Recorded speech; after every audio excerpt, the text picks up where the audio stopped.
మూడు కన్నుల గురించి, మూడు కన్నులు కూడా మూడు నదులతో పోల్చి చెప్తున్నారండి.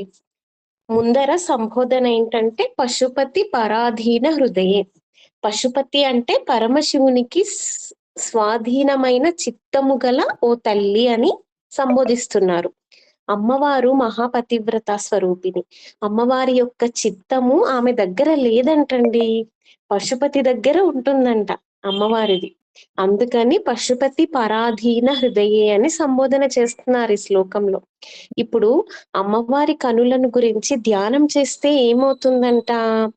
నహ అంటే మనందరినీ, అంటే మా యొక్క ఏమి చేస్తుంది, మా యొక్క అందరినీ కూడా ఏమి చేస్తుందంట?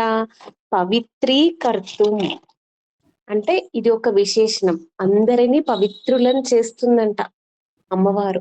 శారీరకంగా పవిత్రులం కావాలంటే జలస్నానం చేస్తాం కదా, మరి మానసికంగా పవిత్రులం కావాలంటే ఇదిగో ఈ శ్లోక పారాయణ చేయాలన్నమాట. మానసికంగా, బుద్ధిపరంగా, శారీరకంగా 3 స్థాయిలలో మనల్ని పవిత్రం చేస్తుందండి అమ్మవారి యొక్క ఈ శ్లోకం అన్నమాట. ఆ కనులు వేటికి స్థానం? ఇంకొక విశేషణం దయామిత్రైర్హి. దయ అంటే కరుణ, ఆర్ద్రతకి సంకేతం. అమ్మ కరుణ కురిపిస్తుంది అనమాట. దయతో కరుణతో నిండిపోయిన కనులు అని చెప్తున్నారనమాట. ఆర్ద్రతను కురిపిస్తున్న కనులు, అదే అమృతత్వానికి సంకేతం. అదే పవిత్రులను చేసి క్రమక్రమంగా మనకు మోక్షమిచ్చే కనులు అన్నమాట.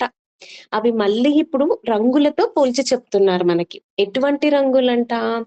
అరుణధవల శ్యామ రుచిభిహి. అరుణ అంటే ఎరుపు, ఎరుపుతనం ఎప్పుడు కూడా ప్రేమకు సంకేతం అండి. తరువాత ధవల అంటే తెలుపు, అది శుద్ధతకు సంకేతం. శ్యామ అంటే నలుపు, అది తమో గుణం అన్నమాట. ఎరుపు, తెలుపు, నలుపుగా ఉన్నాయి. 3 కనులు 3 రంగులకి సంకేతంగా చెబుతున్నారు. ఇంకా ఏం చెప్తున్నారు? నదః శోనో గంగా తపన తనయేతి ధ్రువమము అంటున్నారు. 3 నదులతో పోలుస్తున్నారు చూడండి. ఒక్క శ్లోకంలోనే ఇన్ని అర్థాలను చెప్తున్నారు. ఎందుకంటే శంకరాచార్యుల వారు గొప్ప కవి, గొప్ప భక్తుడండి, ప్రజ్ఞశాలి, తత్వవేత్త, అన్ని కలిపి ఈ శ్లోకంలో ఉన్నాయి. శోనా నది, గంగా నది, తరువాత తపన తనయేతి అంటున్నారు. తపన అంటే సూర్యుడికి సంకేతం అన్నమాట. తనయ అంటే కూతురు, అంటే సూర్యుని కూతురైన యమునా నదికి సంకేతం. 3 నదులు ఇప్పుడు శోనా నది, గంగా నది, యమునా నది, ఈ 3 నదుల గురించి చెప్తున్నారు. త్రయాణం తీర్థానాం ఉపనయసి సంభేద మనఘం. ఈ కనుల గురించి, ఈ నదులలో గనుక మునిగితే ఏమవుతుందంట?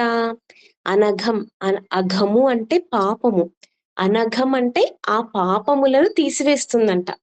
తీసివేసి మనని పవిత్రులను చేస్తుందన్నమాట ఆ తల్లి, ఆ కామాక్షమ్మ తల్లి.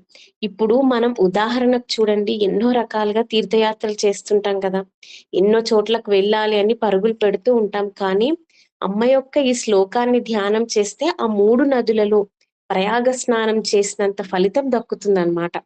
అంటే ఇంట్లోనే హాయిగా కూర్చొని చక్కగా ఈ శ్లోకాన్ని కనుక అర్థం చేసుకొని ధ్యానం చేస్తే అంత పవిత్రత మనకు చేకూరుతుంది. అది శంకరాచార్యుల వారి కరుణ అండి. ఇది పాపములను తీసివేసి శారీరకంగా చేసిన పాపములు, మానసికంగా చేసిన పాపములు, బుద్ధిపరంగా, కర్మపరంగా చేసే పాపములను అన్నింటినీ తొలగించి వేసి పవిత్రులను చేస్తుందన్నమాట మనని ఈ శ్లోకం.